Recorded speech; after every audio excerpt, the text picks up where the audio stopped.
So now you guys know I did a video about Dave Rubin's speech at the University of New Hampshire, in which there were multiple protesters who tried shutting him down, and I came out to his defense.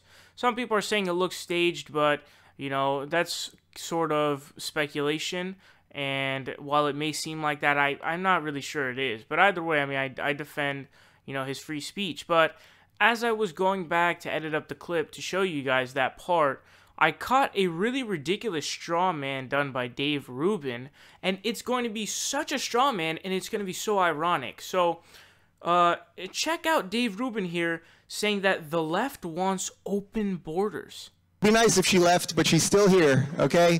Nobody leaves, and this is the irony. So you have this set of people now who go on and on about identity politics and everything that's wrong with America, and we're this evil patriarchy, and we're this evil racist society, and they demand at the same time, I love this one, they demand at the same time that we should have open borders, so that I guess the other people can share in the horrors that are America. That is not sensible. You see what I'm saying? It's not. Since when does the left want open borders? This is the biggest straw man ever, because they say that left wants open borders, but nobody advocates for that.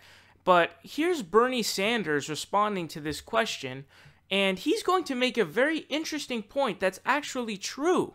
But seriously, it leads you to conclusions that in the U.S. are considered out of political bounds. Things like sharply raising the level of immigration we permit, even up to a level of open borders, about sharply increasing open borders. Foreign aid. Open borders. That's a Koch brothers proposal. The Really? idea, of course, I mean that's a right-wing proposal, which says essentially there is no United States. But it would make a lot of the global poor richer, wouldn't it? And it'd make everybody in America poor. Then you're doing away with the concept of a nation state, and I don't think there's any country in the world which believes in that. If you believe in a nation state, or in a country called the United States, or UK, or Denmark, or any other country, you have an obligation, in my view, to do everything we can to help poor people. So as Bernie just broke down there, it's not the left that wants open borders, it's the Koch brothers and libertarians who want a free movement of labor so that they can get as many immigrants into the country so that they can bring the wages down. So the people who represent the ideology of classical liberalism / libertarianism, which is what Dave Rubin believes in, those are the people who argue for open borders.